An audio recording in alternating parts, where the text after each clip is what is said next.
I would really be happy if you interact, right? So because passive listening hardly helps anyway. But as I'm recording this, you may be able to hear this as later as well. Okay, so Sanskrit poetics is a term used to describe uh, certain codes, certain conventions, certain thinking, critical thinking, certain theorization about what is literature, right? By poetics, we often mean a kind of theoretical statement of what literature is, right? What it should be and what does it do? What is its function in the society, right? And one of the earliest uh, texts on poetics in the West, in the Western nations, is Aristotle's Poetics. Right, many years before the birth of Christ, many centuries before Christ, what is known as Common Era.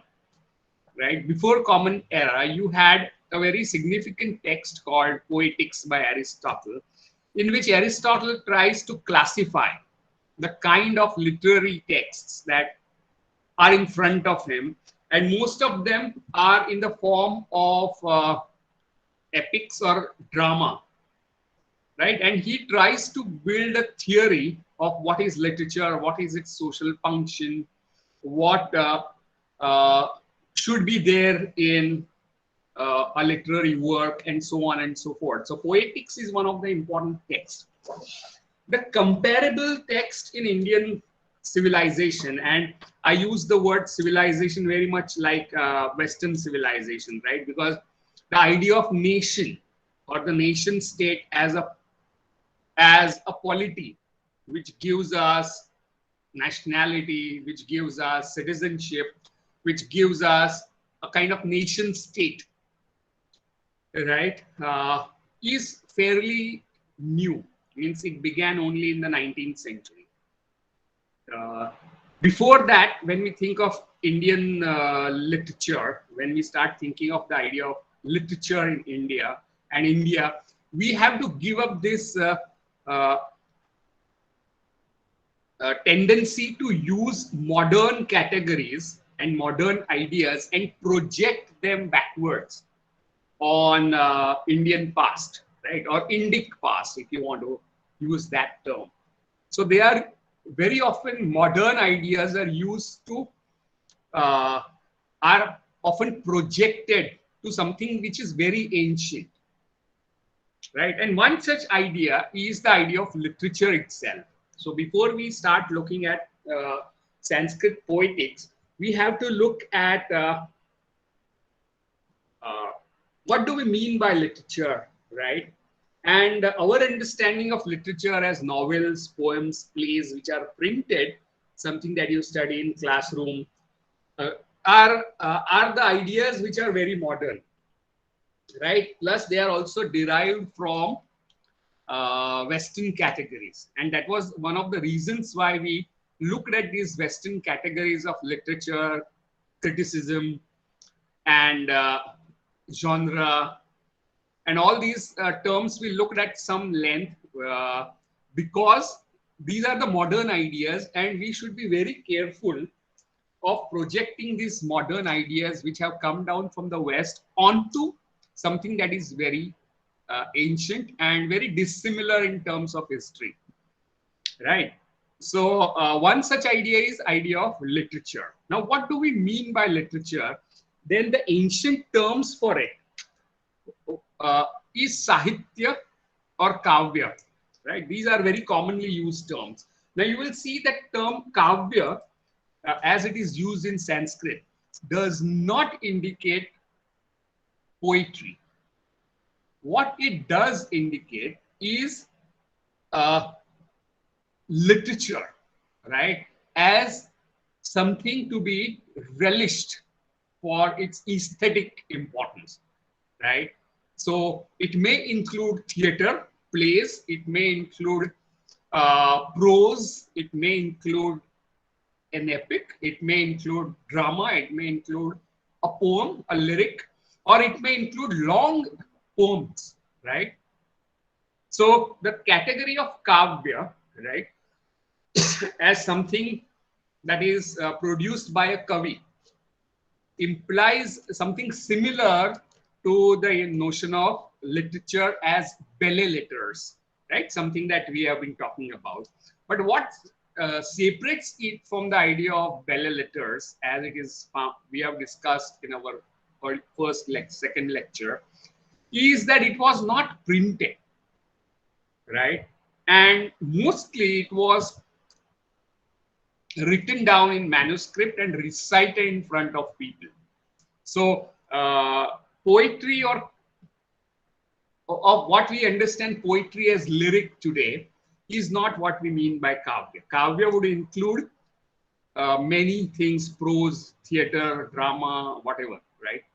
So the term kavya implies it's a far more open category, right? It's a bigger category, and comparable category in the West is poesis or poemia in Greek or Latin, which means to make, banana.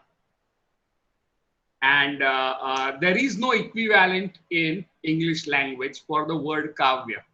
So you can see that the word kavya is untranslatable, and the closest equivalent we can get is literature. But literature, as we understand it today, is largely printed, right, and circulated for people, while the kavya was largely composed in the courts of kings and presented to the kings, and king would patronize it, give money or whatever.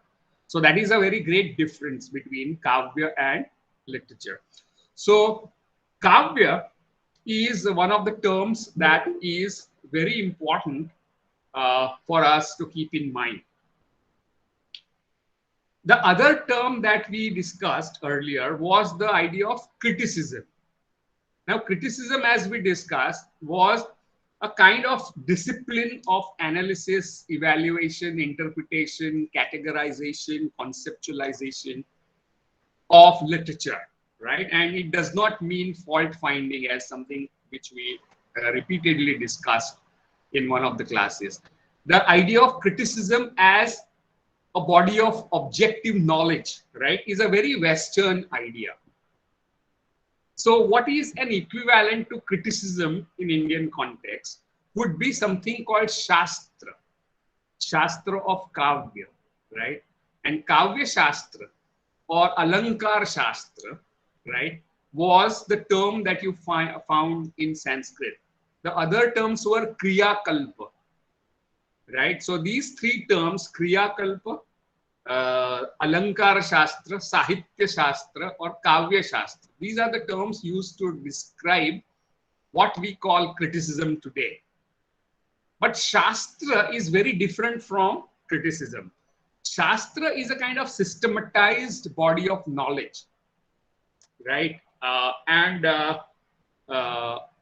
that often has a kind of injunctional value. You are supposed to follow it often.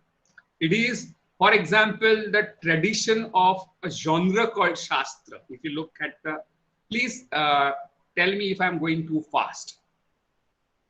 The genre of Shastra, right, is something that is ancient again, and Natya Shastra is one very famous text, which is supposed to be the beginning of literary criticism in Indian context, right? So why I'm going this roundabout way is because I want to highlight the fact that these are two very different historical traditions, very different cultural traditions, and very different geographies are involved here.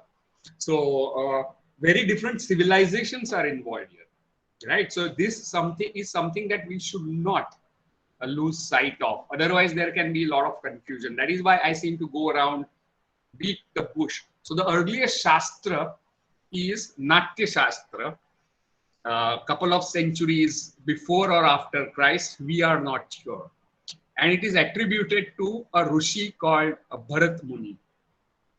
Right. So what it will tell you is that the dates, exact dates of the text or the author are very often missing in Indian cultural history.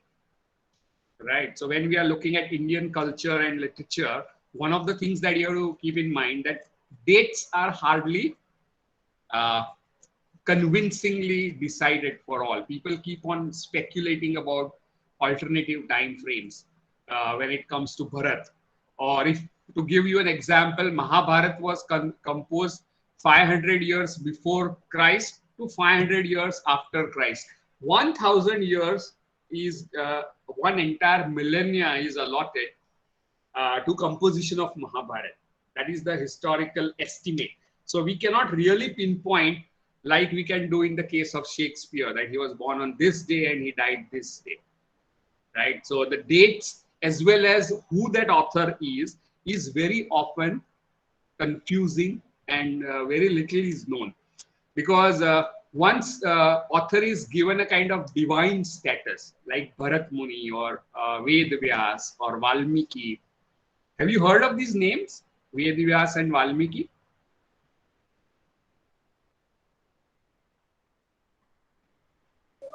Yes, sir. Right. So these are the composers of Mahabharata and Ramayana, right? So once you say they are divine people, then we don't know how to place them historically and who they are in historical reality, right? Because their lives and the information about the authors is clouded in a kind of mythical, legendary narratives around it. So it's very difficult to pinpoint historically who these people were. But Bharat is one such name, comparable to Aristotle's Poetics. We have a Natya Shastra given by Bharat, right?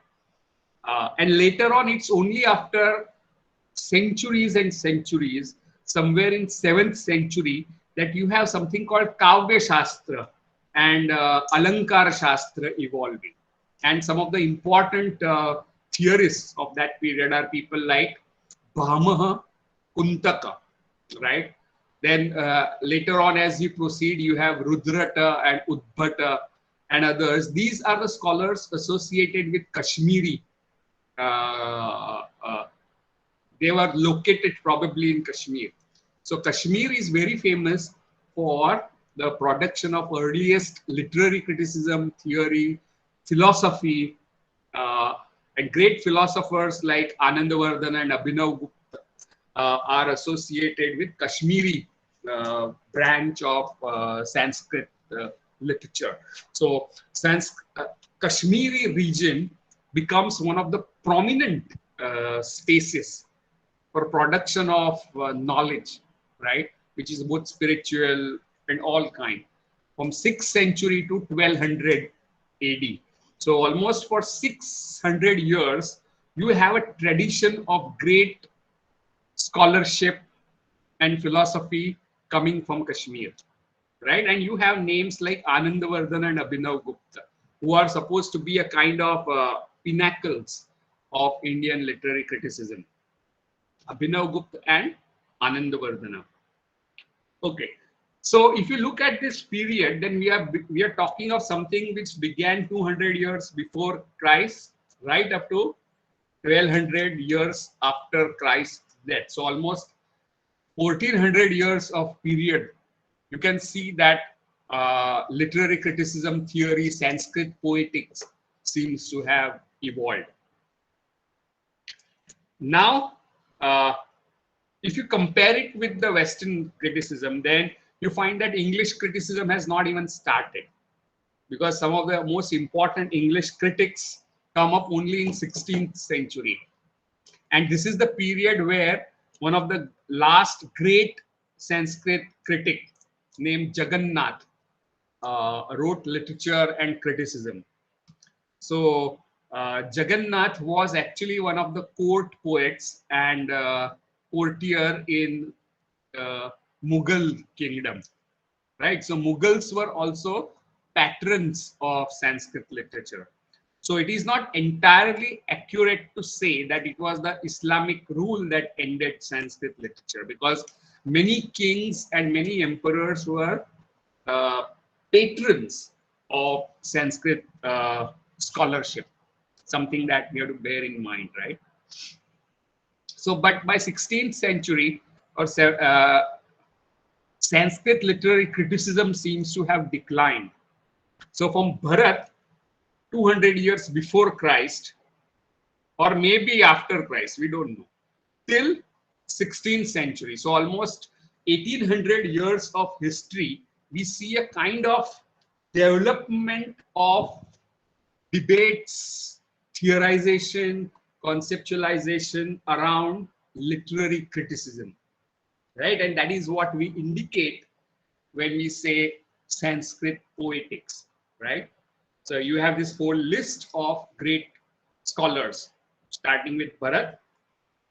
Then directly you come to the Sanskrit scholars, Bhamaha, uh, Kuntak, then Rudrat, Udbhat, Mammat is another great Sanskrit critic.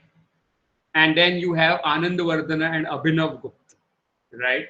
Then you have even kings like Raj Bhoj. Raja Bhoj was himself an important poet and a critic. And later on, Pandit Raj Jagannath. And that seems to be entire, what should I say, canon of literary thinking about literature, art, and culture in India, which is extremely powerful, strong tradition of thinking. And it will require a lot of efforts and work from your end to actually enter this field. So what we are going to do in this semester is, at least we are trying to introduce you to the field, right? So that you have some sense of what is there in all this when we talk of Indian literature, culture, and Sanskrit poetics, and so on. We also need to understand this in historical context, and that becomes one of the challenges for us, because in our civilization, not substantial emphasis is given in what we call historical outlook, because historical outlook in Indian civilization differed very often. Because again, one of the important histories in India comes from Kashmir in form of Raj Tarangini by a great poet called Kalhana, who composed this great text, which is a historical text, right? So what do we mean by Shastra? What do we mean by Kavya? What do we mean by Ved? What do we mean by Ramayana, Puran, Upanishads? Right? You have heard of these terms before. Have you? Have you heard of terms like Upanishads, Vedas, and Ramayana, Mahabharata? Have you heard of this? Various kinds of Puran, Bhagavad Puran, Vishnu Puran, Shiv Puran. How many of you have heard this about these texts? You can raise your hands if you want.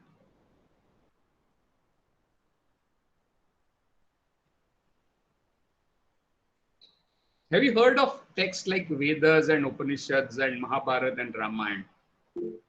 Yes, only one person has heard of such. Okay, who else? Riya. Okay. Only two people have heard of this text.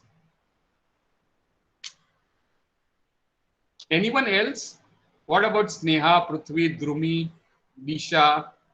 Have you heard of Vedas, Upanishads, Mahabharata, Ramayana, Puran, and other texts? Kalidas? How many of you have even heard of these names? Apart from Jaswin and Riya? Raise your hands. Drumi? Prithvi? Ashna? Disha?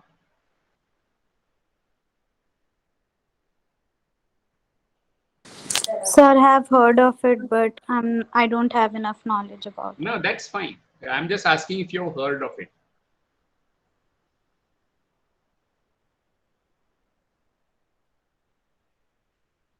Anyone else has heard of it? Ashna, Ria, and Jaswin, chhod ke. Dhrumi, Prithvi, Disha, have you heard of these terms? Sneha, have you heard of Ved, Upanishad, Mahabharat, Ramayana, Puran, Dharma Shastra, Manusmriti, all these names of this text sune hain?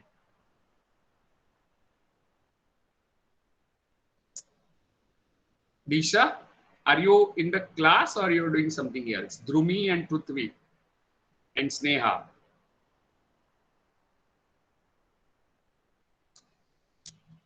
Anyway, they don't seem to be present. They are just logged in. Okay. So, as Ashna says, she has heard of it, but she doesn't know more about it. I will talk about that. What do we mean by Vedas, Upanishads? What do we mean by Mahabharata, Ramayana, Kalidas, Puran? What do we mean by Manusmriti, right? And all these texts. So let me offer you a classificatory schema, right, of what all these texts are, right? So that intention of today's class is to explain what this is as a kind of background knowledge, so that you know what we are talking about in the coming classes, right? So, okay, let's begin by the term called Ved, right? And Ved, not Vedas, right? It's Ved. Ved is Sanskrit word for knowledge, right?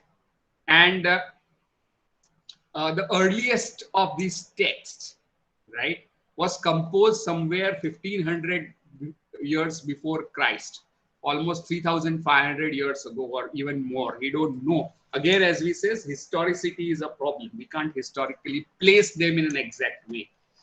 But the earliest text is called Rig Veda, right? And it was composed by a group of people who referred to each other as Aryans, right? And they spoke a language called Indo-European language called Sanskrit. It was not called Sanskrit, but Vedic language, you can say, if you want to use that word, right? And these people probably, right, migrated from Central Asia, right? And these were the people who did not have a script, writing नहीं था उस time. They had horses, but they did not have cities, right? It was non-urban culture that these people who referred to each other as Aryans, right, brought with them. And in that, one of the most ancient and important texts is something called Rig Veda. I will explain what it is. But these people came and they migrated, right? There are certain misconceptions that are prevalent. Yeah, we'll talk about that, Jaswin. One of the misconceptions that is prevalent, that it is a race, right? Aryans is not a race. For example, I speak Marathi, so I am a Marathi speaker. Marathi is not a race that I follow. So in terms of biologically, Gujarati is a group of people who speak Gujarati, right? So these people were people who use an older form of language called Indo-European language, which they brought from Central Asia. And as Jaswin rightly points out, there are certain people who believe that the Aryans did not come from outside, right? My problem is the idea of outside and inside itself, right? That is a problem, because the way we understand outside and inside geographically did not exist in those days. My problem is that if you look at the literature, then it does not have reference to a highly developed urban civilization that declined before these people came, or as these people came from Central Asia, right? And this urban culture is called Harappan civilization, right? And they had writing script, right? And they had trading relations with many older civilizations like Mesopotamia and Sumerian, right? And these people, who they are, we absolutely don't know. Who are these people, right? Because that script lies undeciphered till today. Many scholars have broken their heads in trying to decipher that, but that has been undeciphered. But these people whom are called Aryans, or you can call them Indo-Aryans, right, were the people who came on horses, and horses are absolutely missing in Harappan civilization.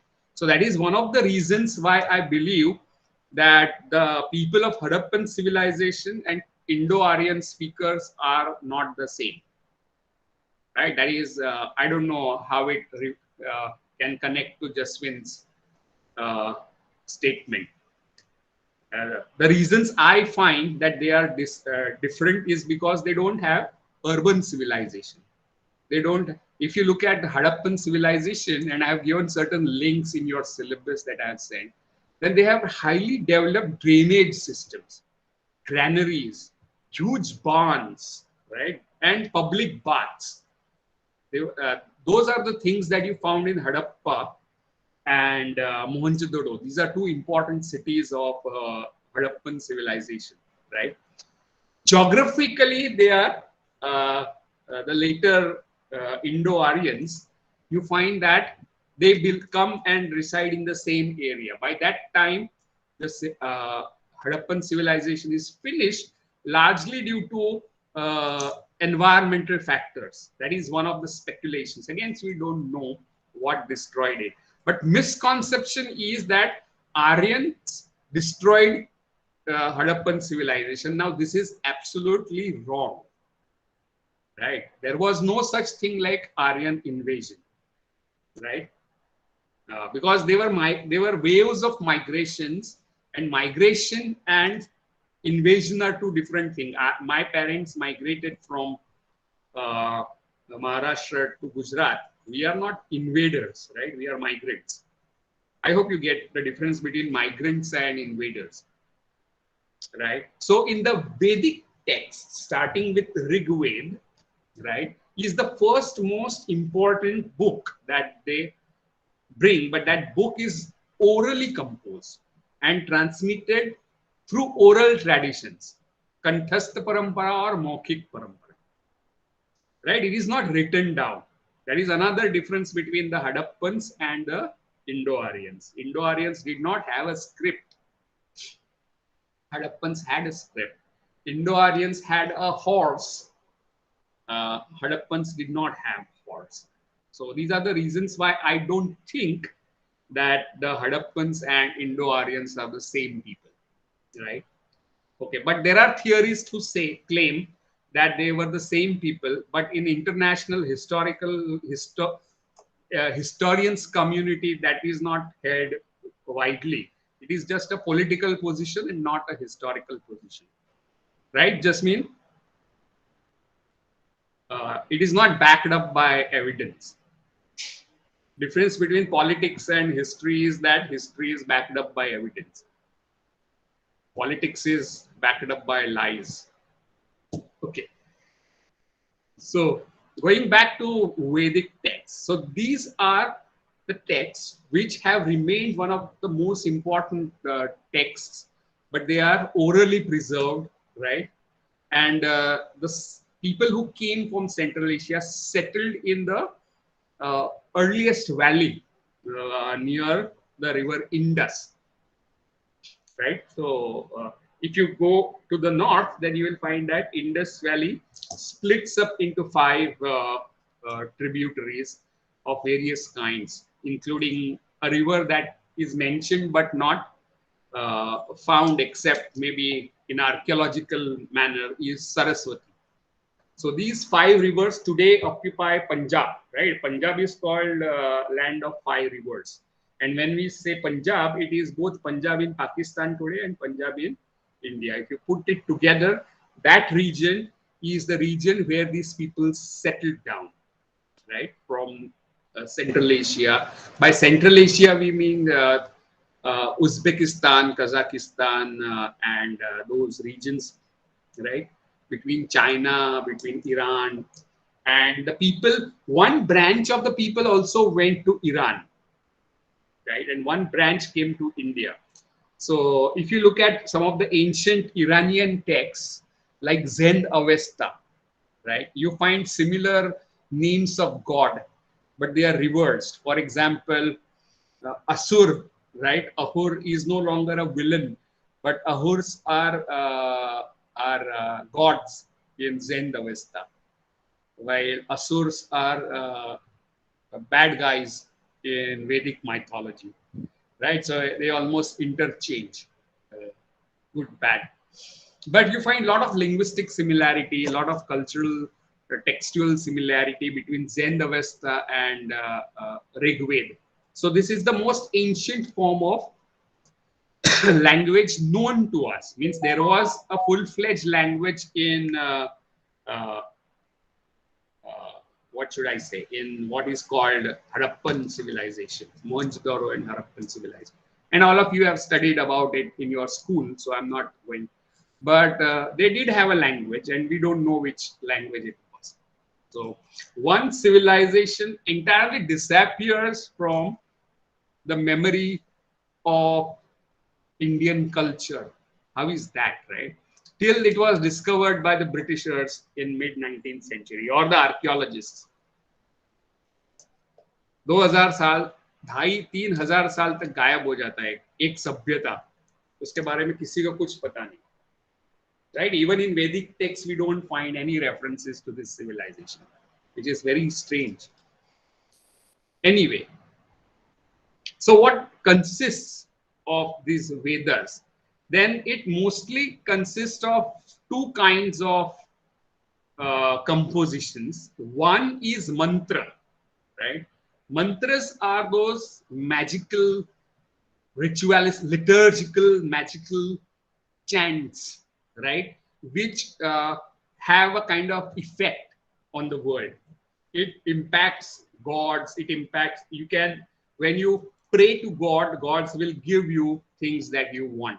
Various kinds of God. And they prayed to gods which are very different from today's gods, right? The gods that they prayed to were Agni, but most important god in the Vedic corpus was Indra. And we don't consider Indra as a very important god today, right? But most important god in the Vedic corpus is Indra, Varuna, Agni, Ashwin Kumar, Marut, and rivers like Saraswati and so on. And dawn, that is morning, subah, jaldi subah, उसे उषा कहते थे, right? So these are the gods and goddesses. Surya and Chandra, of course, Som as he was called, and these are very important gods in the Vedic universe, right? Vedic pantheon of gods. And most of the Vedic texts are in some way prayers, praises, or you ask something from the gods for yourself, right? So these prayers or these kind of evocations of these gods are called mantras, right? So words have these magical powers to evoke. So suppose you want to defeat your enemy, or you want to win over a particular woman, or you want more cows, right? Cow is very important in Indian Vedic culture. Because cow stands for wealth, right? So if you want these things, then you pray to Indra, and it is the job of Agni or fire to take human messages to gods, so that gods can give you what you want. So central religious institution in the Vedic world was yagna, right? And yagna is the most important aspect of Vedic mantras. So the mantras are to be chanted at particular time, particular place, by particular people who have the right to talk about it. So these Vedic texts were collected in four what should I say, textbooks, मंत्रों की textbook है. And the Vedic literature, entire composition is of two kinds, mantra and Brahman. So Brahman texts are those texts, Brahman not to be confused with a Brahmin, right? As a caste. हम caste और वर्ण की बात नहीं कर रहे, right? We are talking of Brahman as a set of text books, right, which are memorized. Right? We are talking of books which are memorized and transmitted orally. And that is why you can see the Western notion of literature as a printed one is extremely inaccurate to describe Indian literature and culture. So Brahman Granths are explanations about how to carry out these rituals and what is the meaning of these rituals and what these mantras can do, what is the philosophical and theological meaning behind that, and so on and so forth, right? And mantras are collected in the 4 books. 4 किताबों में वो मंत्र collect किए गए हैं. First, the oldest one is Rig Veda. Then you have Sam Veda, which is actually about chanting and singing. So this is one of the earliest texts on singing. Mantra Gan karna, right? Then you have Atharva Veda and Yajurveda Veda. So these are the 4 important basic texts, which are collection of mantras, which are meant to evoke various gods, goddesses that we have spoken of, right? Rudra, Maruta, Indra, and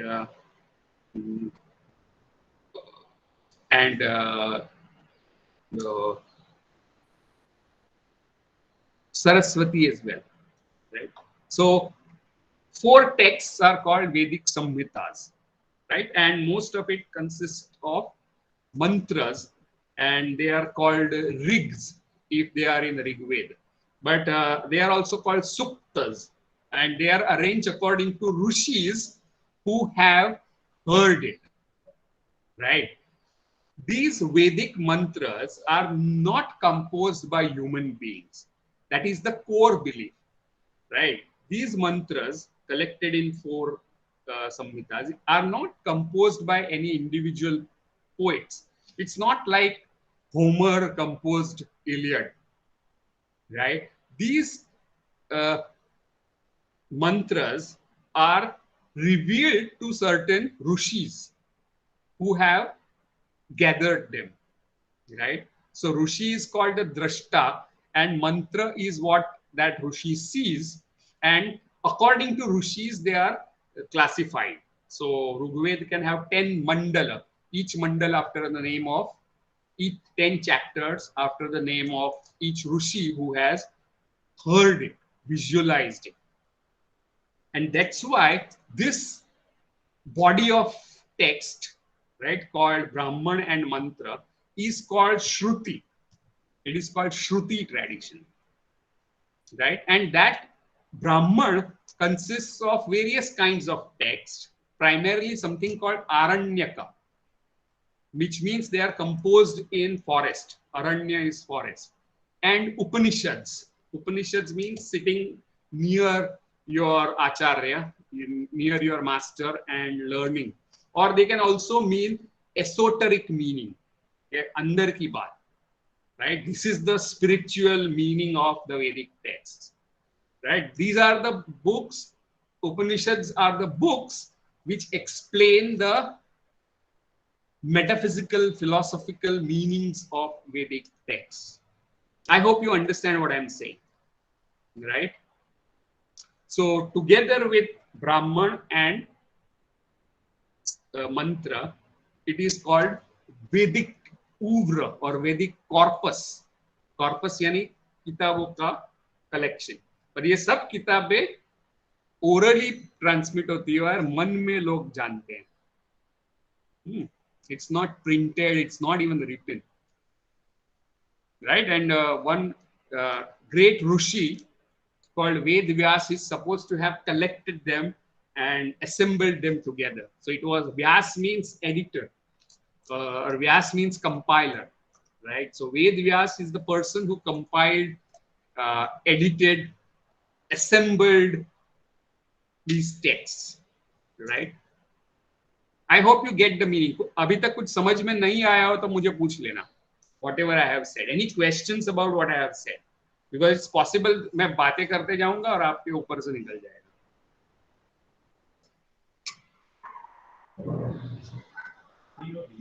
Yeah, I have a class. Okay. Yeah. Till 5. So I want to ask a thing. Like, I'm from Rajasthan. My name is Anshuman Singh Shekhar. My sister is enrolled here. Okay. So when our physical classes are meant to start? You can only talk to the head and find out. He is not here. Yeah. He is the best person to help you. Yes. Okay. Yeah. Thank you.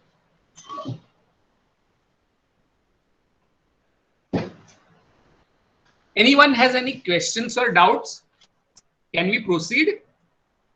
Because these are the ideas which may be new to you, but you have to grasp them. Any doubts, questions about what I have said? So, Jasween, this is the answer to your question. What is Vedic literature, right? It consists of mantras and brahmanas. Mantras are the basic texts which are put under 4 textbooks, if you want to say so. Samhitas, as they were called. They are tied, they are kept together, and those like Rigved, Atharvaved, Samaved, and Yajurved.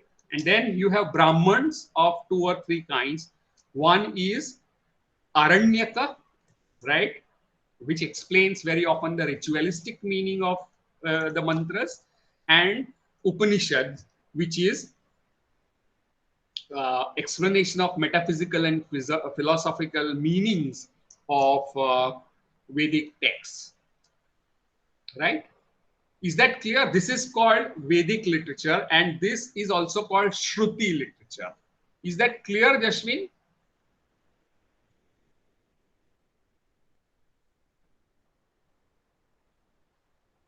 Okay. And this is a tradition because it was handed down orally, right? And we don't see, as I said, any development of city life in these texts. And city life begins later on, after the composition of these corpus called Shruti, right? So Shruti is a tradition starting from 1500 BC to 500 BC, if you want to say that. 1000 साल में ये सब किताबें रची गई, मन में याद रखी गई और ट्रांसमिट की गई orally, without printing or writing. So you can see how phenomenal the whole thing is, right? It's phenomenal, right?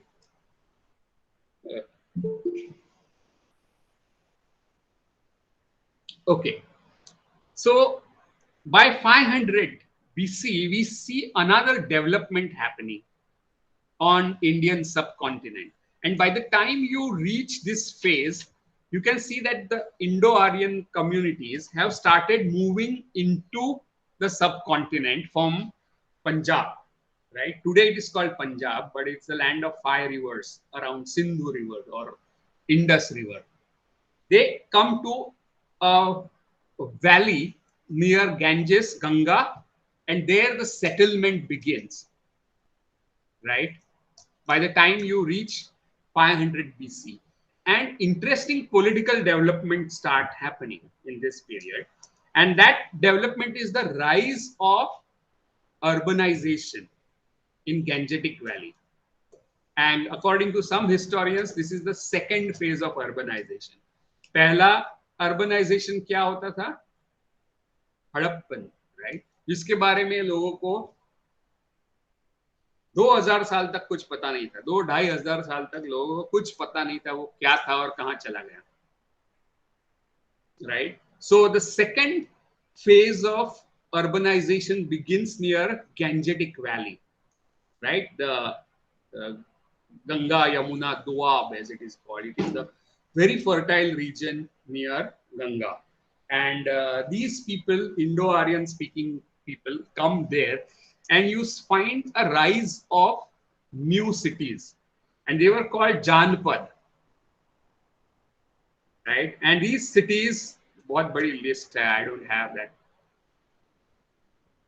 whole list, but you can look up in your history books. I can tell you which history books to be used if you're interested. These Janpads, right, are communities.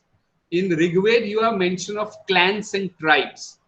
But by the time you reach the end of the Vedic period, you have a new phase of urbanization and new kind of polity emerging. And this polity is Mahajanapada polity. And out of all this, one of the most powerful Janapad, which became Mahajanapad and then empire, was the Magad Empire. Very correct, Jasmine. Exactly. And Magad Empire was first founded by people like Ajat Shatru and Bimbisar, who were followers of a panth or a school called Buddhism. Now, once we have started discussing Vedic literature, we have also to discuss other kinds of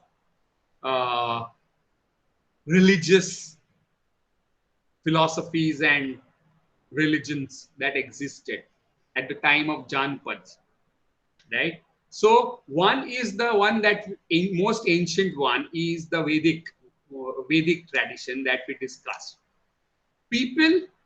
There were people who did not believe in Vedic traditions, right? And they rejected and criticized Vedic traditions. And those people are called Shramana traditions. Shraman, Brahman and Shramana. So Shraman were people who believed in absolute renunciation of life almost. And they rejected the core philosophies and core theories of Vedas. And most important among them was Buddhism. Second most important was Jainism. And the third most important was Charvaka, right?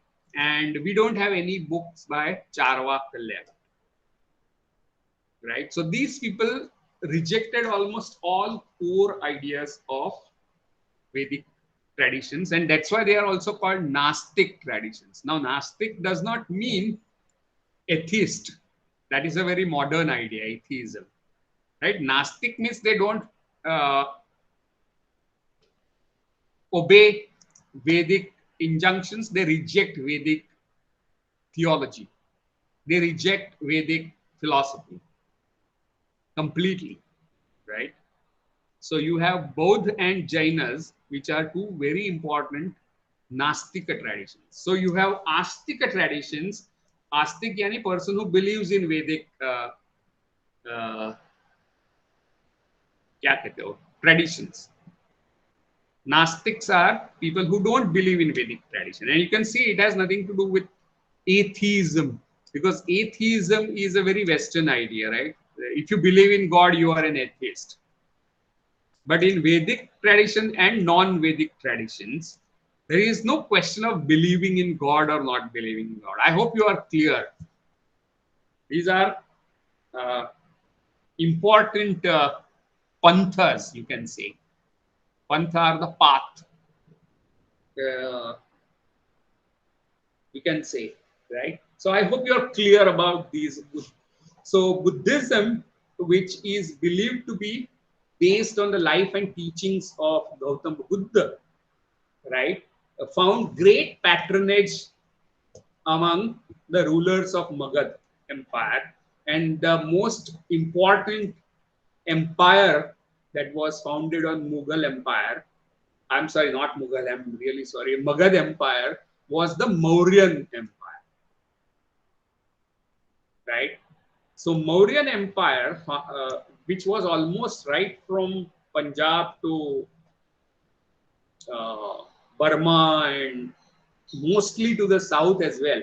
Very few places in the south were left out. It is a huge empire. So first time in the history of the civilization, that the whole thing comes under a single polity, right? And that is the Mauryan Empire, founded by Chandragupta Maurya, and the greatest emperor of it is Emperor Ashok, right? And you have studied all these things in your school textbooks. I'm just revising it. I'm just putting it in a perspective, right? And what is important over here is that Ashok himself, right, was believed to be follower of Buddhism, but he patronized all forms of dharma, right? He patronized Vedic Brahmanism, followers of Vedas. He patronized Jainism. He also patronized Buddhism, and he also patronized other forms of religious belief. So he believed that the dharma of Raja or Emperor is to protect or to take everything under his wing, all sampradayas under his wing. So it is his vision of Sarva Dharma Samabhav that has become the cornerstone of Indian constitution, right? And that's why you see Ashok Chakra and Ashok Pillar of Sarnath and all those things you have seen, right? If you look at India's flag, then it is orange and saffron and green, white, and there is Ashok's Chakra in between, which means that Ashok was a Chakravarti king. That means he was the emperor of the entire subcontinent almost, not completely, but most of it. And he considered his duty, Raj Dharma, to treat all the dharmas equally, right? So this was his Raj Dharma. So you find Ashok's Chakra and Ashok being very important part of modern Indian symbolism,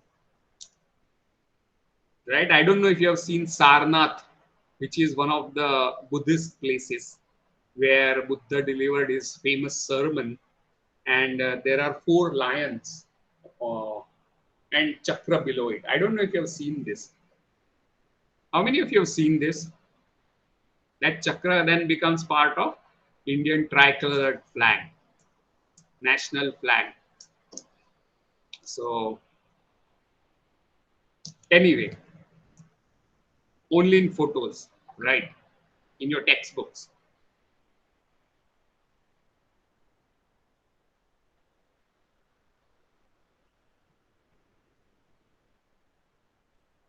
Okay. So after Ashok, right, it is towards the end of Mauryan Empire, maybe somewhere around 300 years before Christ, and many dynasties crop up, like Rashtrakutas, like Satvahans, and many others in South India as well. And you also have entry of people from Central Asia once again in form of Shakas, and they became part of Indian society, right? Shakas become Kshatrap, and they were part of the kingdom. And you have very famous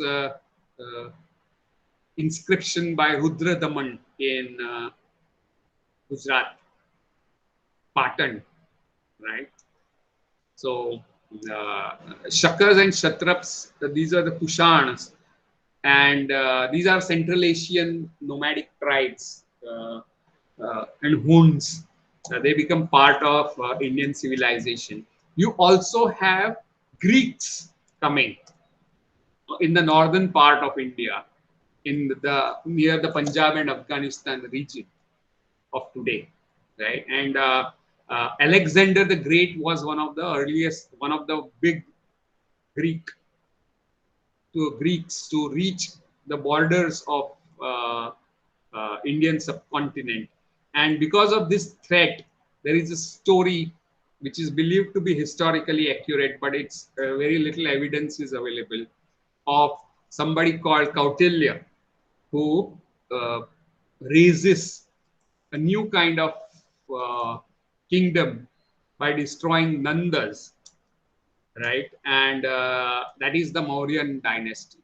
Chandragupta is his protege, and he mentors Chandragupta and makes him capable of blocking the Greeks out, not letting them advance. But Greeks established their kingdoms. Alexander returned without conquering the later part of India. And Greeks, Hunds, and Kshatraps, Shak Kshatraps are Central Asian tribes, Kushans, who have founded various dynasties and India, right? And by the time you reach something called the golden age of Indian culture and civilization, namely the empire under the Guptas, because that is the period somewhere say 4th century to 6th century AD, दो तीन साल 300 साल maybe, I'm not very वहां से roughly 3rd to 6th or 7th. This Gupta empire, right, founded again by great rulers like Samudragupta and Chandragupta, not to be confused with Chandragupta Maurya, right, and others, were great patrons of art. They were great patrons of Vedic Hinduism as well. That is Vedic Brahminism. And they also patronized Buddhism. And that's how you have many kinds of architectural marvels in India. Like, say, for example, Ajanta and Ellora caves, which was probably under Satavahanas and then Rashtrakutas. All these dynasties later on patronized some parts of these caves, right? Some of the caves are Buddhist, some of the caves are Vedic Brahmins. Ellora, which is largely Vedic Brahminism that you see. So all these, and that was probably in the court of Chandragupta or Samudragupta, I'm not sure, where they had 9 gems, Navratna, in the court. And Kalidas was believed to be one such great gem in the court of a Gupta king. This was also the period in which important texts like Manusmriti, which consolidated the idea of Varna Jati system, something that has its beginning in Vedic text in the form of Purush Sukta, right? The Purush Sukta lays down Varna system of social ordering, and Varnas are not classes, right? Varnas are 4 sections of society which are ordered hierarchically. The topmost Varna is believed to be the Brahmins, then Kshatriyas, then Vaishyas, and then Shudras, who are servants of the first 3 elite privileged Varnas. Now, Varna, whether Varna is based on birth or whether it is based on Guna and Karma, is one of the debates that is very old. It goes back to Mahabharata times, right? Who will you call real Brahmins? And Buddhists also questioned it very emphatically. क्या ब्राह्मण किसे कहोगे और शूद्र किसे कहोगे, and how do you define it? Can you define a Brahmin by birth? So the debate, one of the important debates that is going on even today, right from pre-Christian era to today, is whether a person can be classified on basis of birth or basis of guna and karma, right? The Shastras there would be a kind of ambivalence. It's an unresolved debate, you can say, right? Even today.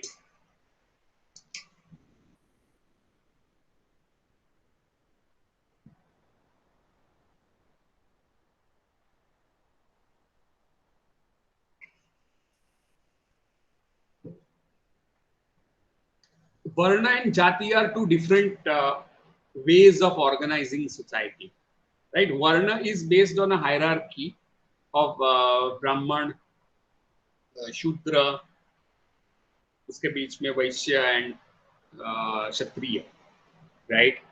And one of the suktas or mantras in Rigveda, the oldest text, says that Purush existed before everything else existed, and he was sacrificed, and from his sacrifice Virat was born, and from Virat again Purusha was born, and from Purush's mouth came Brahmins, from Purush's shoulders came Kshatriyas, from Purush's thighs came Vaishyas, and from Purush's feet came Shudras. So that is the ancient imaginings of social order that Rigved talks about, right? So all this is background. So all the future presentations in the class will use this classroom discussion, please, right? You will listen to this classroom lecture in your vacations, I'm sure. You have to. Otherwise, you won't be able to present, right? Okay. So we discussed history starting from Harappan to the Guptas, right? We discussed what is Shruti tradition. But Shruti, that is the Vedic text or Vedic corpus consisting of mantra and Brahmana, is not the only corpus or only discursive tradition. You also have traditions which rejected their key ideas like Buddhism and Jainism and Charavaks, right? So that is something that we have discussed. We have also discussed how authorship becomes a problem in Indian context, right? Because you cannot pin down the author historically. We have also discussed, we have just touched upon something called Ramayana and Mahabharata, right? And if you remember, I mentioned that the period of composition of Ramayana and Mahabharata is something like 500 BC to 500 AD. So this 1000 years after the Mauryan period, Ramayana and Mahabharata were composed. That is what historians say. These are the, so what is Ramayana and what is Mahabharata is also something that we need to look at. They are called epics, but that is not entirely accurate, right? Because epics in the West mean that they are largely literary. But these are also Itihasa and Purana traditions. And I will explain what is Itihasa and Purana. And Itihasa, you mean something that has happened. Aise hua tha. Right? So another body of text, another category emerges, which is called Itihas Purana text. Purana means Prachin Kal mein jo ho gaya ho. And this includes Ramayana and Mahabharata, but it also includes Puranas, Shiv Puran, Vishnu Puran, and all that. Right? So the age of Puranas begin after probably the end of the Mauryan Empire. And it is called Smruti tradition, right? The Vedic Ugra, consisting of 4 texts and the commentaries and speculations, is called the Shruti tradition, and this is called the Smruti tradition. That is traditions of memory, right? And these are composed by Rishis. Vedic tradition, Vedic Ugra, Vedic corpus is not composed by anyone. It is called Apurusheya, right? While Smruti traditions are composed by Rishis who are also Kavis, like Ved Vyas, like Valmiki, right? Who composed all these Itihasa and Puran, right? So it belongs to a different category of discourse. Now, this is something that you have to know. Vedic tradition or the Shruti tradition does not have open access, right? It was not meant for entire society. It was meant for first 3 Varnas only. After they are initiated, they take second birth, and then they can be initiated into study of Vedas. And it is called the Upanayan ceremony or sacred thread. And that is when After you get sacred thread, you are called Dvija, यानी आपका दूसरा जन्म होता है. So then you are ready to study Vedas, right? That is the convention. And only first three Varnas, Brahman, Kshatriya and Vaishyas, are allowed to access Vedas. But Itihasa and Purana traditions are open for all. Anybody can access those traditions. Can you get the difference between Shruti and Smruti traditions? Any doubts about that?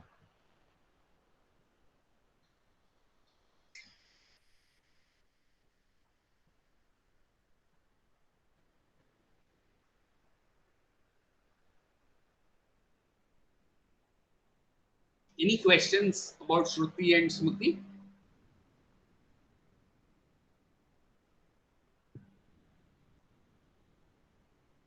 Are you with me or are you asleep?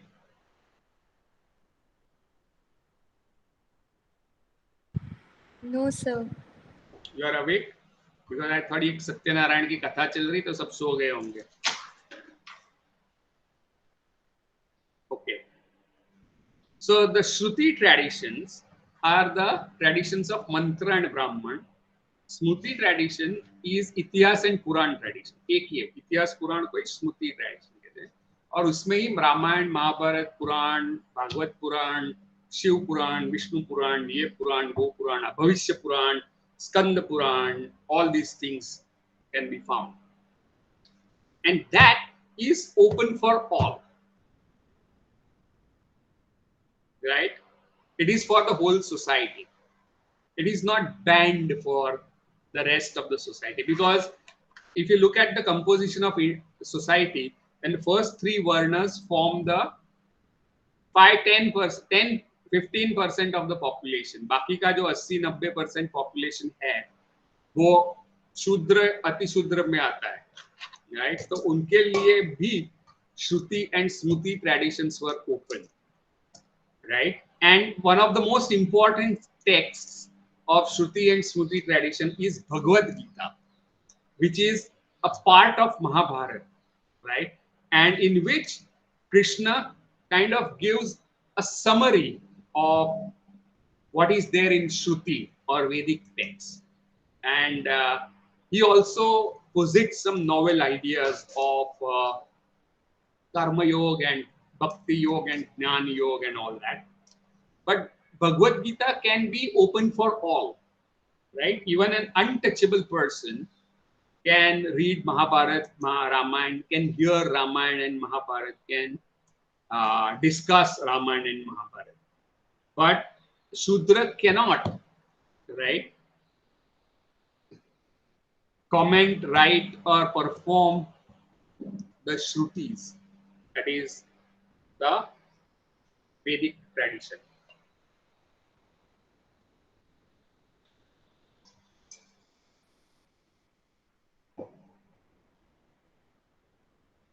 So far with me?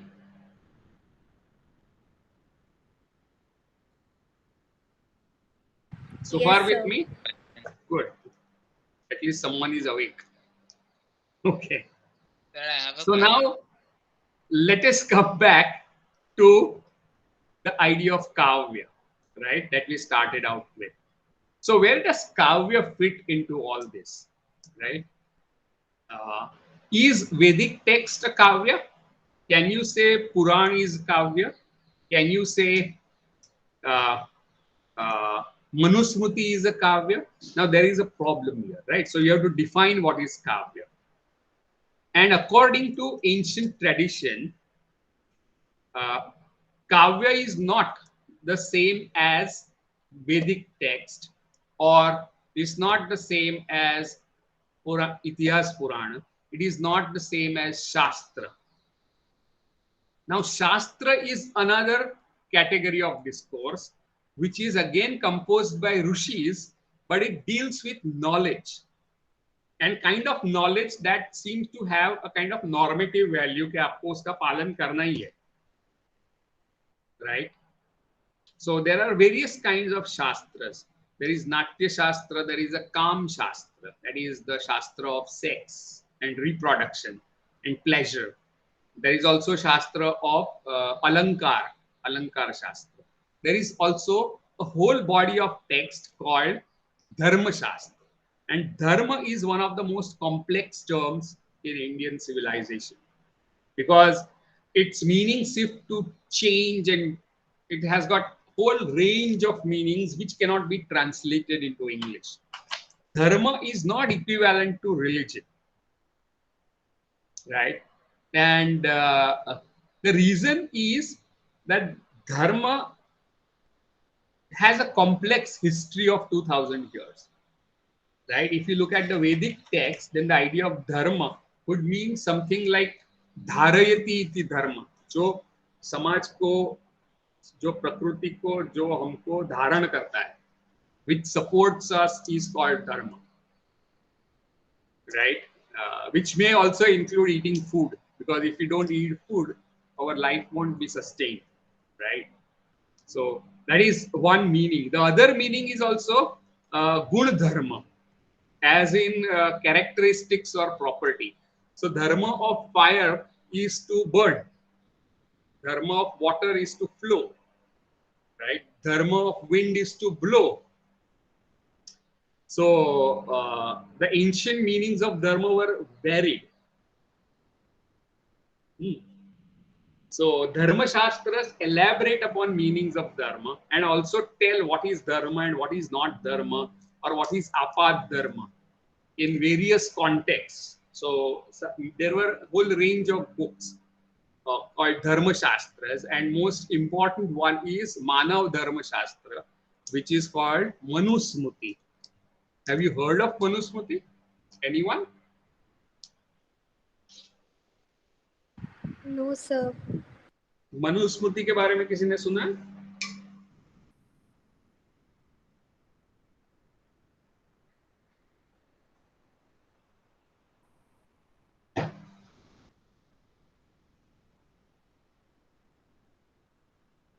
Manusmriti?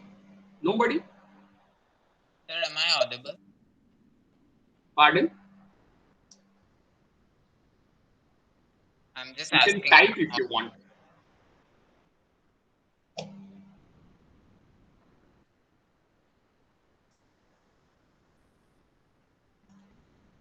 Okay.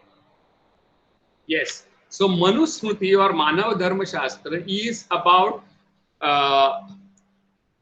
what is dharma of the king, what is dharma of particular varna, right? What is misogynistic guidelines. Now, the problem with calling it misogynistic is that they are misogynistic by today's standards.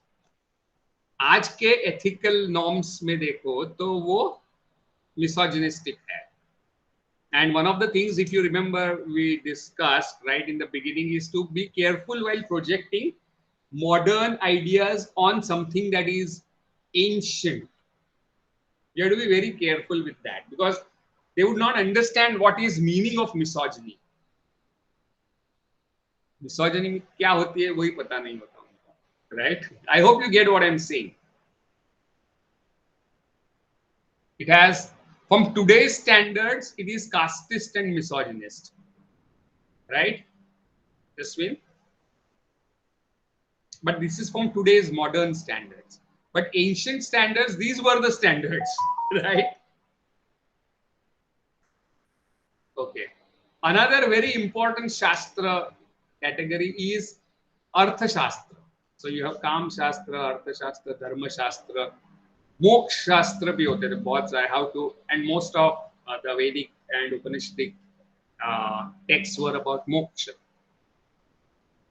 And Artha Shastra is one of the oldest existing texts on statecraft.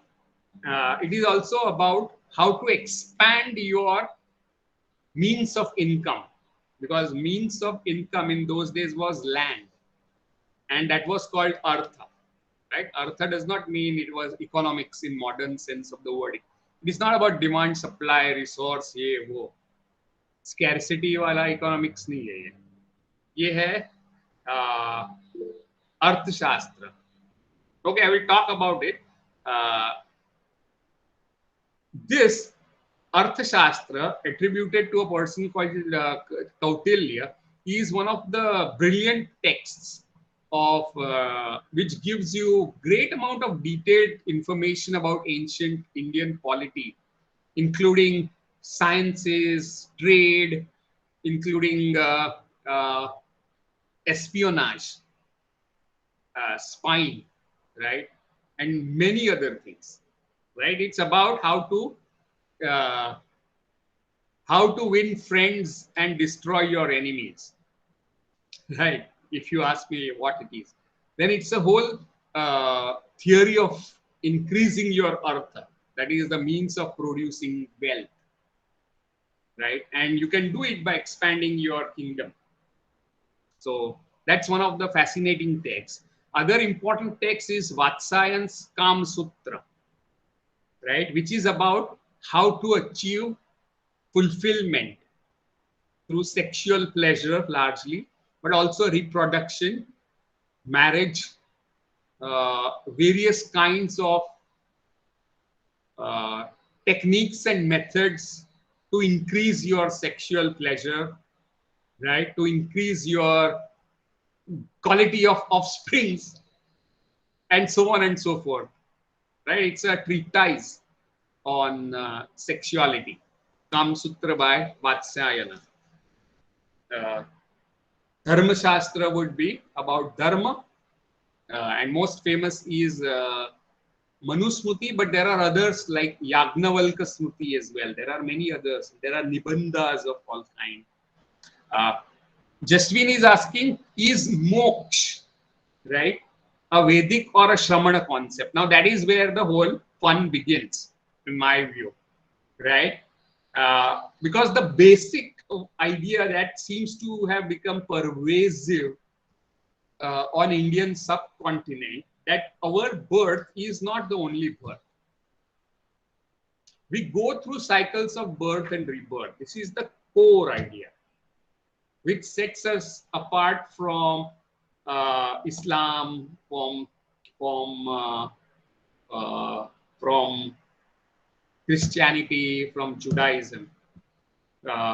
This eschatology यानी मौत के बाद आपका क्या होता है, after life के बारे में, right, is something that is very different from other forms of religious beliefs. So the term used in India was samsara. Samsara यानी भटकना, रखड़ना. इंसान भटकते रहता है, एक जन्म से दूसरे जन्म, दूसरे से तीसरे, तीसरे से चौथे. कभी कुत्ते का जन्म लेता है, कभी हाथी का लेता है, कभी सांप का लेता है, कभी वो क्या जन्म लेता है और क्या जन्म. So we have to go through 84 crores of yonis, ऐसे मानते हैं, before you are released from these cycles of birth and rebirth, right? And this release from cycle of birth or rebirth is called moksha, right? And how to achieve this moksha? Buddhists would say that you have to achieve nirvana.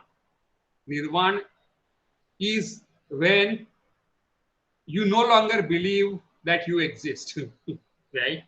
It's when that whole belief that there is somebody called you, somebody called Jaswin, somebody called Sachin, Asna, Dhumi, ऐसे कोई है. This disappears, then nothing remains, because they don't believe in Atma, right? While Vedic Brahmanism believes that birth and rebirth is like changing clothes. पुराने कपड़े निकाल कर नए पहनना, right? That is what Bhagavad Gita tells us. It is like you change your clothes. While Buddhism says that there is no self, there is no Atman, right? Jainism also believes there is no Atman. Then the question would arise, तो फिर birth rebirth क्या किसका होता है? And that is one of the problems of Jainism, right? Which they try to solve in very innovative ways.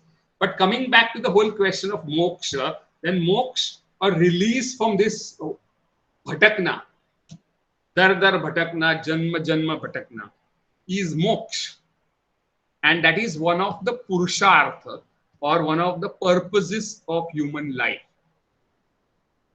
right?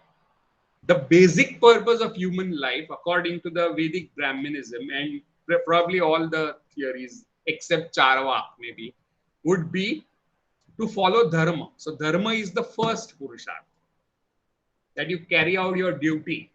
Duty, you carry out what your varna teaches you, what your the duty that you have to carry out. That is the basis, dharma, right? And then comes artha. That is the second purushartha. That means you have to earn wealth. And the third is fulfilling your desire for pleasure. Very interesting, kama. And the fourth is moksha. So this is the fourfold scheme of things that you find in the Vedic Brahminical religion. Dharma, artha, kama, and moksha. So these are the four basic purushartha, four basic reasons why we live. हम क्यों जिंदा है? तो चार कारणों के लिए जिंदा है. धर्म करने के लिए, पैसा कमाने के लिए, प्लेजर, जॉय, खुशी मिलाने के लिए, और फाइनली ये जो भटकना होता है उससे फ्रीडम प्राप्त करने के लिए. So that is the four chatur purushartha, as it is called, right? So while Buddhists and Jains would emphasize sannyasa or renunciation as the chief way to achieve moksha, Vedic Brahmanism says that sannyasa is just the end, one of the fourth part of your life.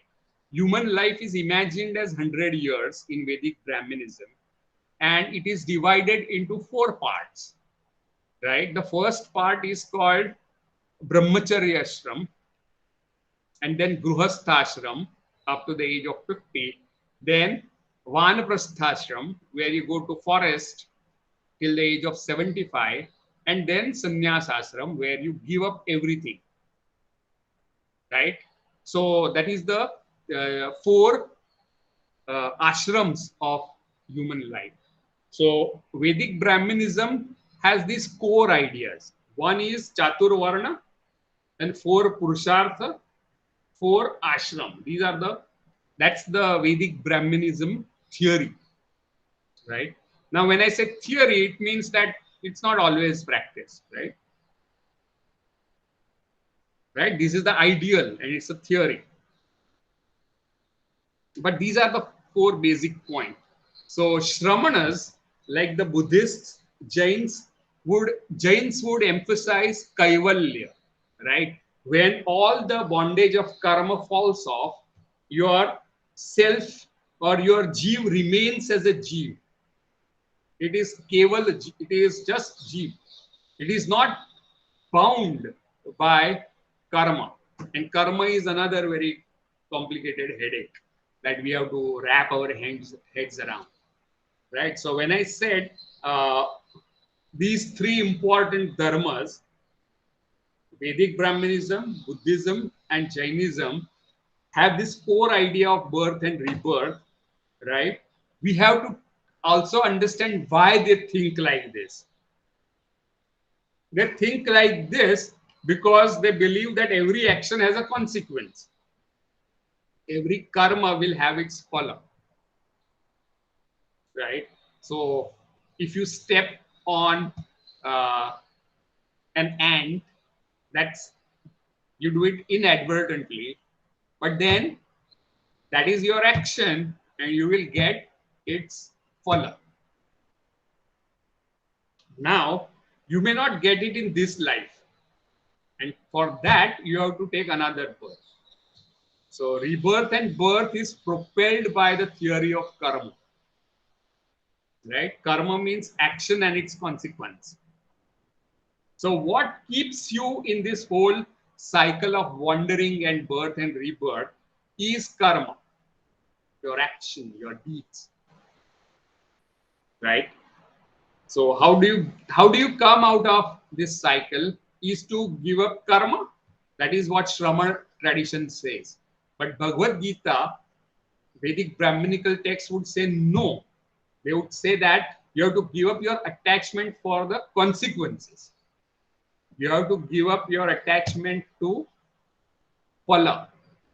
So you have to do your work, but not get attached to its outcome or consequence. That is the message of Bhagavad Gita. While Buddhists and Jainas would say that you should give up karma as well. Does that help you, Jasvi, to understand this idea? Key idea is that of Atman in Vedic Brahmanism. In Buddhism, the key idea is Anatman. There is no self.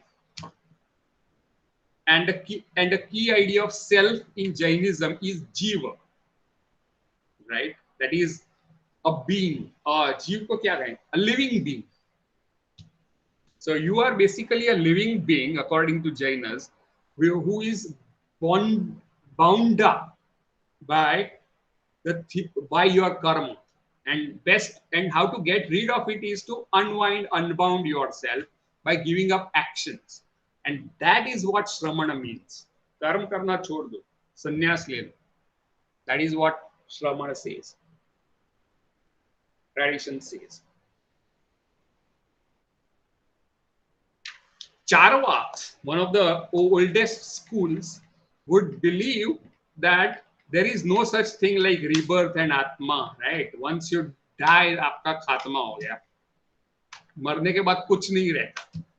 तो क्या करना है? कर्म का फल मिल भी सकता है, नहीं भी मिल सकता. So enjoy yourself. That is what they said, right? So Charvak was a very deeply heretical school of thought. They believed that there is no such thing like rebirth and there is no such thing like God. These are all creations of priests. And that's why obviously priest ke dhande pe laat thi wo. So the priests would not like it, right?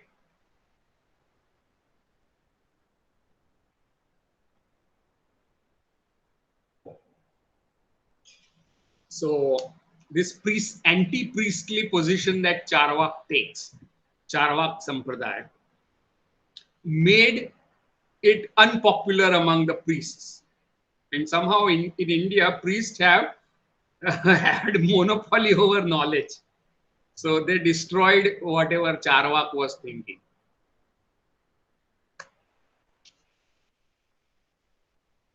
Okay. Anything that you have to say up till whatever I have said just now?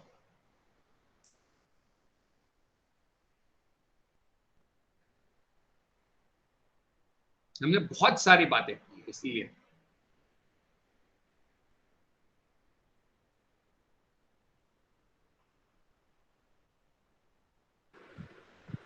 Sir हम present कब करें?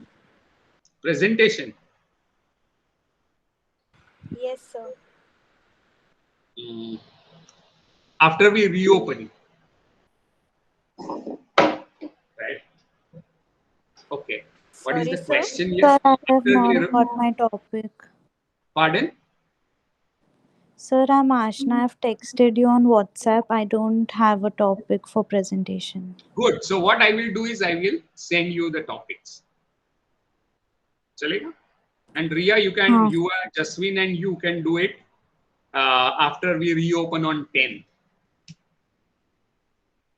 Right? I will take some extra classes because we have lost many extra classes. Right? Okay. So Jaswant is asking how Smruti can be modified. Now Smruti is a tradition of knowledge which is based on Itihasa and Purana and is always open to modification, in the sense there can be new Purana written.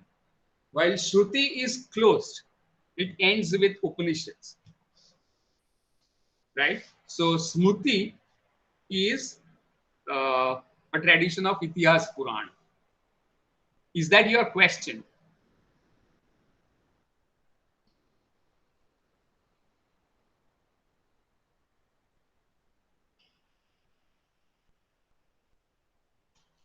कल उठ के Jaswin prime minister बन जाता है तो जसवीन पुराण भी लिख सकते हैं, है ना?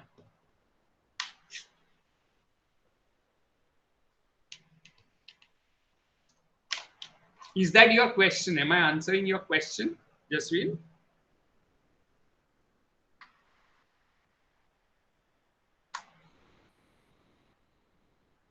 So what is your exact question? What do you mean when you say Smruti can be modified?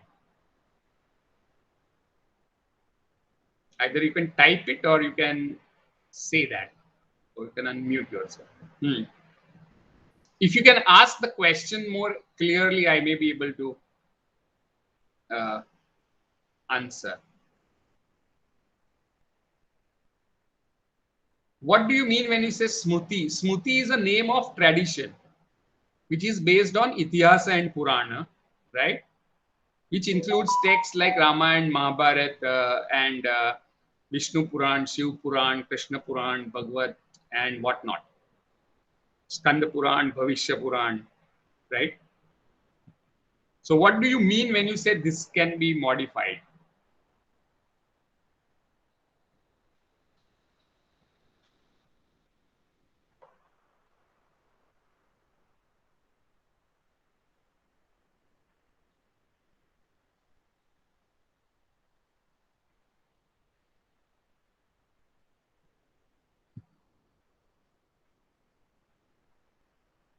Opposed to Shruti, yes, correct. It's not exactly opposed, it is complementary, you may say, because it is open and accessible to all sections of society. While Shruti tradition, being liturgical, metaphysical, is open only to first three varnas of society. But what these varnas were is always contested, right?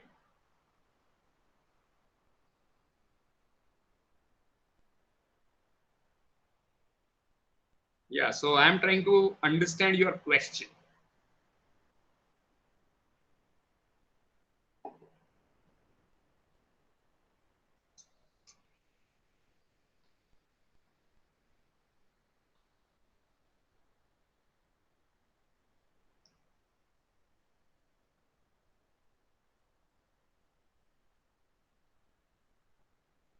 You can unmute yourself if you are in a proper place, Jaswin.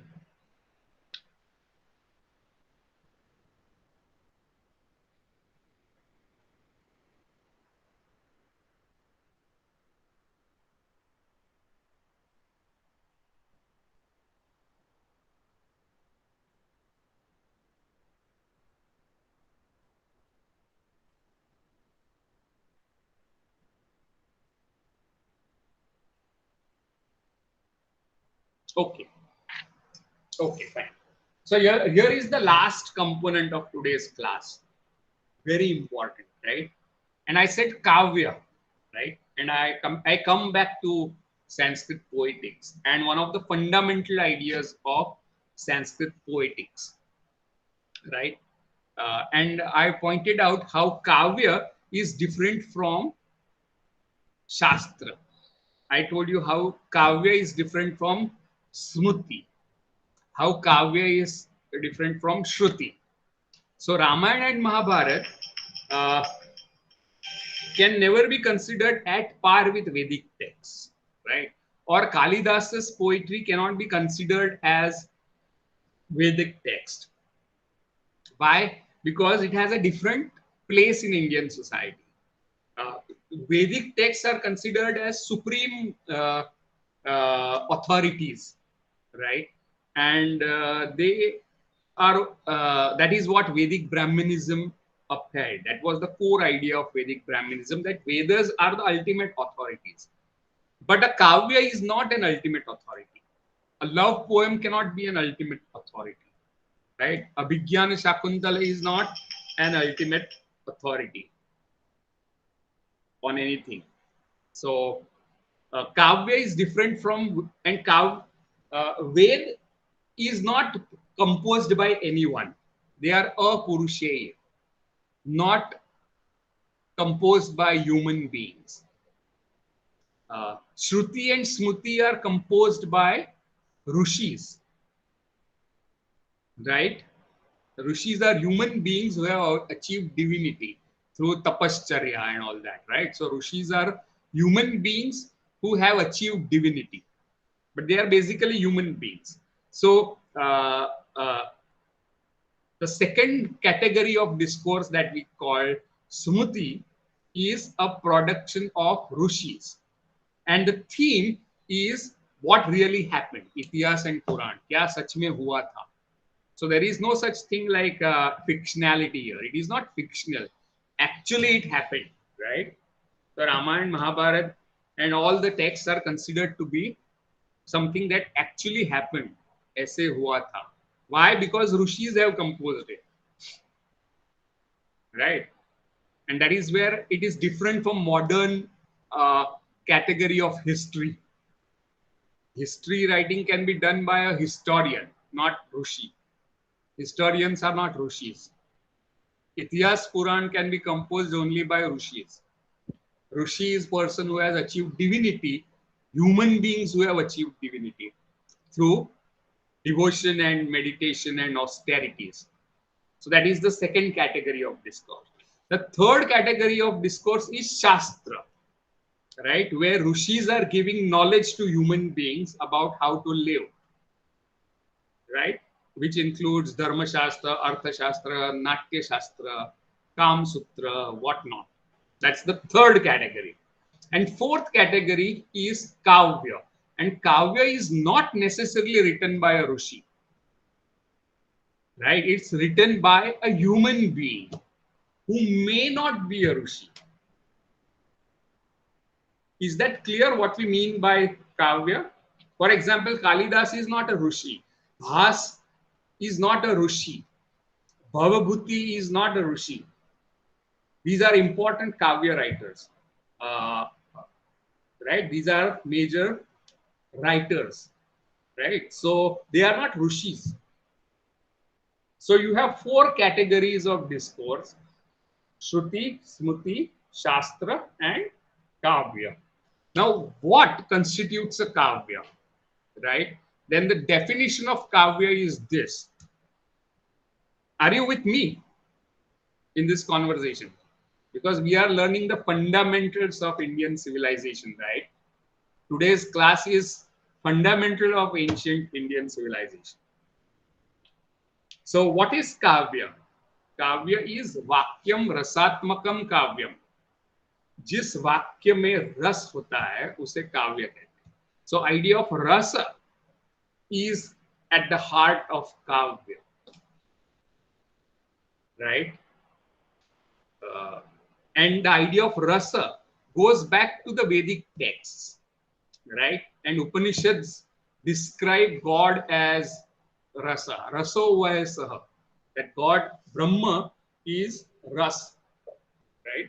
What is ras? Ras is flavor. Ras is sap. Ras is juice of something. Ras also means taste. And that's why tongue is called rasana. Ras is the flavor, right? Ras is also a chemical like mercury, right? So Rasayana Shastra. So Shastra of Rasayana or chemicals is called Rasayana Shastra. So it is also considered like chemical. So you can call it something like essence, flavor, juice, sap, taste. And basic metaphor is that of tasting something, rasa, right? And you find that being conceptualized extensively for the first time in Natya Shastra, right? So what I'm going to do now in the remaining 5 to 10 minutes is tell you about this fundamental idea of ancient Sanskrit poetics and that of rasa, right? And you find it in Bharat's Natya Shastra, right? Which is a Shastra of Natya. And Bharat says, makes a very crucial distinction between bhava and rasa. Now, what do you mean by bhava? Word bhava from word bhava is to be, right? Bhav is a way of being, right? And way of being emotionally, right? So bhava would mean something like emotion that you are. I don't know if I'm communicating something. Right? You are the emotion. You don't have emotions. You are the emotions. I hope you get what I'm saying. So if you are afraid, you are afraid, right? You are afraid. You're full of fear. It's not that you have that fear, but you are afraid. It's a way of being. And they are called bhava, right? And bhava are of two types. One is stable kind of emotion, and other is transitory or mixed emotion. One which changes, right? So the fixed or more or less stable emotion is called sthai bhava, right? And fleeting emotion is called vyobhichari bhava or adulterated bhava, something that is mixed up with other bhava. So sthai bhava is usually existing as vyobhichari bhava, right? You never have only one emotion. You have one main emotion, but there are other emotions are involved, right? So everybody's state of being emotion, everybody has emotion. For example, somebody is bored of these classes, right? So boredom is not just a feeling, but uh, it's way of being. And it is usually, it can be mixed up with something like anxiety, right? So it exists as a kind of vyobhichari bhava or adulterated emotions, right? So sthai is stable, vyobhichari is mixed and transient. I hope you get the distinction between bhav. Sthai bhav and vyobhichari bhav, right? Now, what is rasa? And you have to understand this. If you don't understand this, then you are going to be confused endlessly. Rasa, that is the emotion which is aesthetic emotion, which is experienced by somebody whose heart is kindred to you, similar to you, or saharudaya as it is called. So audience or a reader experiences particular emotion as aesthetic emotion, and that is called rasa, right? How many of you watch horror films? Me, sir. Hmm? Me, How many sir. of you watch horror films, Ria?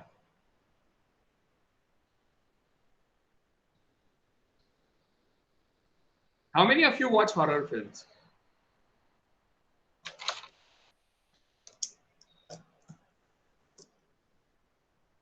No one.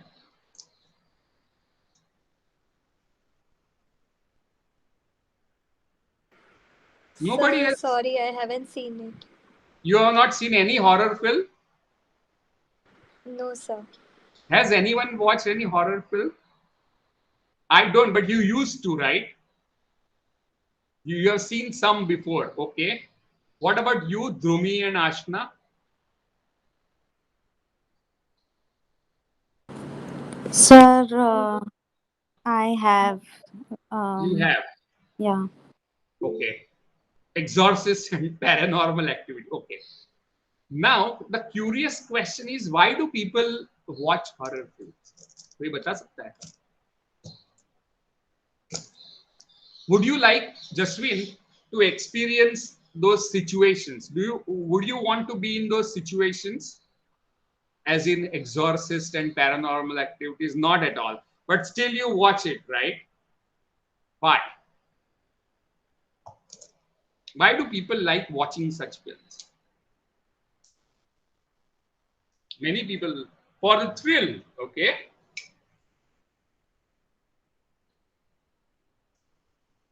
But thrill is mixed up with fear, है ना?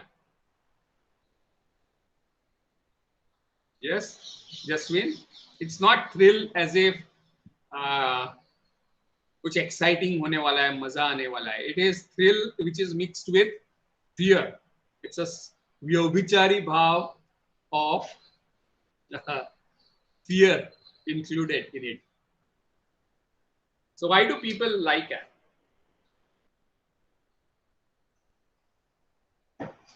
Nobody wants to meet possessed people, right? Nobody would wish that their children or their siblings are possessed. But you want to watch that. And explanation is given by Bharat in his Natya Shastra.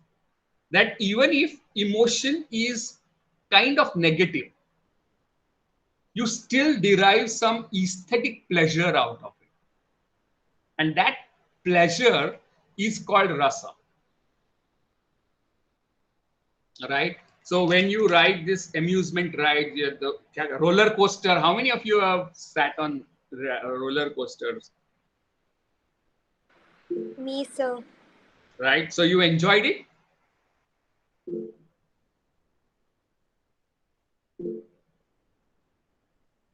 Yes. So roller coaster, it's a thrill, but it's fear, right? Thrill mixed with fear. है ना? You know that you are not going to be thrown. You are tied. And that's why you sit in it. It's a fictional emotion that you are experiencing. Right? So you derive pleasure even from seemingly negative emotions. So you don't want to experience those emotions firsthand. Right? आपको कोई 10th floor की building पे से नीचे फेंक दे तो क्या feeling होगा? मगर उतनी ऊंचाई से जो आपको अम्यूजमेंट राइड में से, आपको रोलर कोस्टर में से आप नीचे जाते हो, तब मजा आता है, राइट? क्योंकि आप एक्चुअली फेंके नहीं गए हो. It's a fictional emotion which can be savored, which can be enjoyed, right?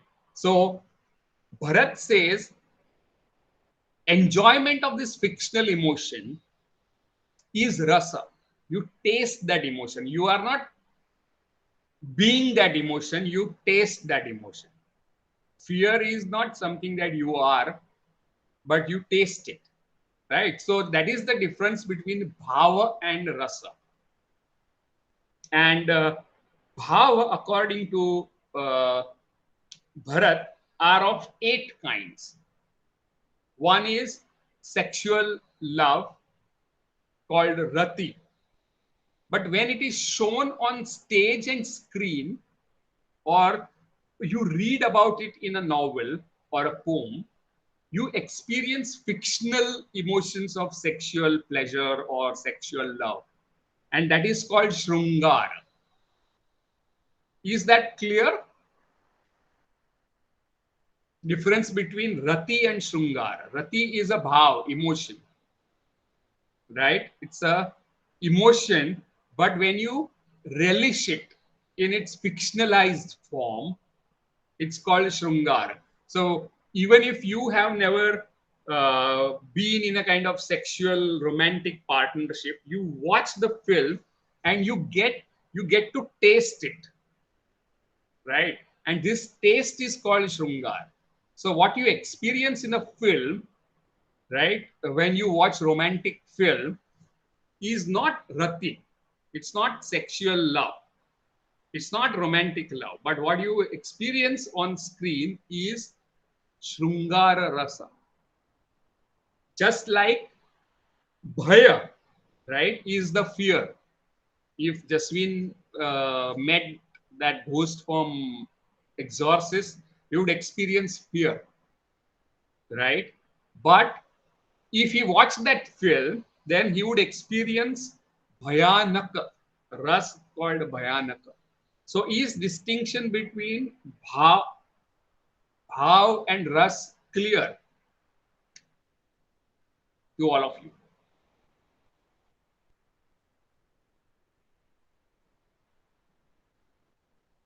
Have you understood the difference between bhav and ras?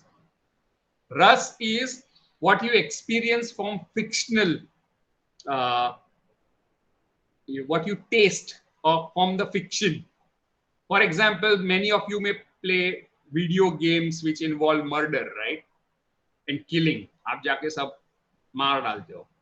Now you are not actually doing that, right? You are doing it.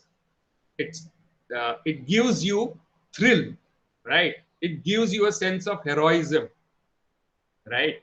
So actual experience of no, Rati is bhav, Jaswin, and Shrungar is the ras.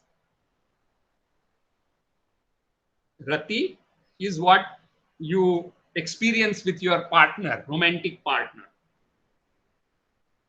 But when you show it being depicted on the screen or in the novel or in the poem or on the theater on stage, and you experience that feeling, it's called Shrungara, right? So bhav and ras are different. Bhav is actually you experience, rasa is you taste that through fiction.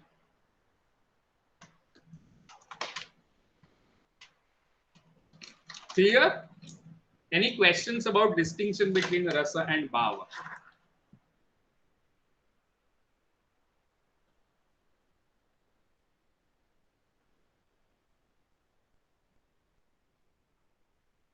Anyone who has not understood this? Okay.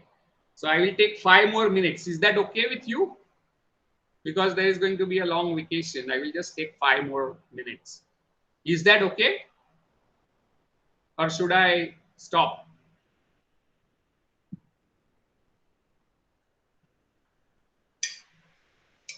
Yes, answer.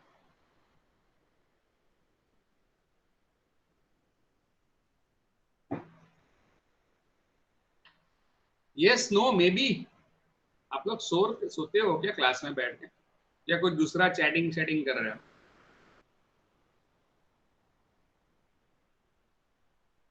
या खाना खा रहे हो या circus में काम कर रहे हो आप लोग क्या कर रहे हो because you are not answering to my question.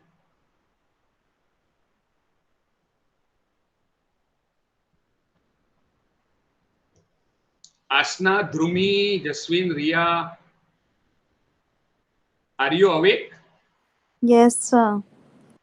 Dhrumi, I have ever not heard her voice at all. I have heard Riya, Jaswin, and Ashna.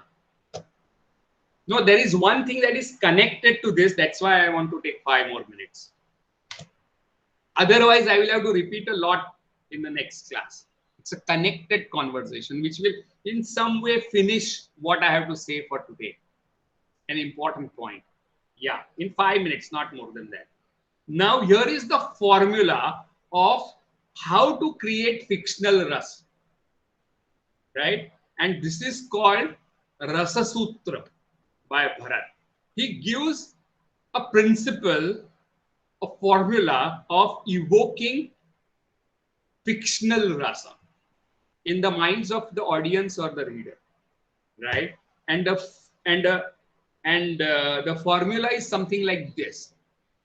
He says that vibhava plus anubhava plus sthai bhava results in a rasa nispatti or manifestation of rasa in the mind of ideal audience or saharudaya. So what is vibhava? What is anubhava? Vibhava means showing something on the stage which is a cause or determinant of emotion. For example, you receive a message from your girlfriend or boyfriend saying that there is no one at home, aa jao ghar pe. Right? And that causes the feeling of rati in you, sexual arousal and desire, right? And that is bhava. And then it has anubhava. Anubhava means something that is a consequence of bhava, right? It will change your expressions. it will change your body language, right? And when you show that body language on the stage, and when you show that determinant, that is how you have received that text from your girlfriend or boyfriend saying, come down to meet me, there is no one at home, right? So that is called vibhav. And your expressions and your body language is called anubhava. Anu means after, and bhava is rati. Now, when you show it on screen, right, or you write it in the novel, then it creates shrungar in the mind of the reader or the audience, right? And shrungar and this bhav of rati in your mind is mixed with some other bhav. For example, you may mix it up with anxiety, right? Or it may cause happiness, hasya, right? It may cause some sort of worry, or it may cause some sort of suspicion, right? It can come with multiple shades of emotions. So rati is mixed up with some other emotion, and that becomes the vyobhichari bhava. So vibhav plus anubhava plus vyobhichari bhava is shown on screen or stage or in a book. Then it results in rasa in the mind of the reader or the audience. That is called Rasa Sutra. And how is it done? Through acting, right? On stage, and when you want to show that you are sexually aroused, then you will act in a particular way, right? Not to make it too indecent as well. So that is called angika abhinaya, physical acting, or it can be vachika abhinaya, or you may be talking, right? Through abhinaya, you can depict vibhav, anubhav, and vyobhichari bhav. And when actors perform that, right? And remember, actors are not sexually involved. I hope you get it. They may not be a romantic partner. हो सकते हैं, मगर नहीं भी हो सकते, right? So it's a fictional experience for the actors, which they are communicating through abhinaya, right? So that this rasa is found in the mind of the audience or the reader. So this is called Rasa Sutra. So that brings us to the close of today, whatever I have to say. Any questions, queries, doubts?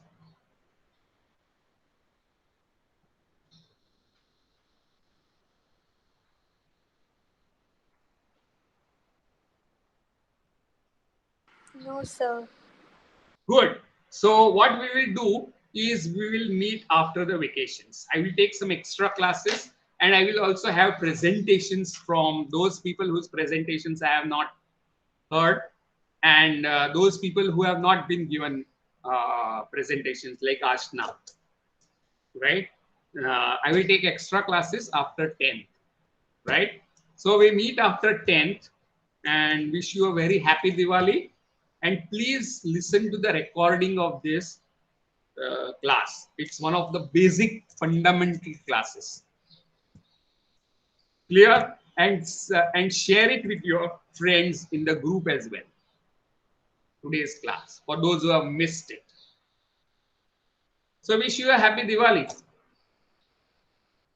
Happy Diwali. Happy Yes. Diwali, sir. Yes.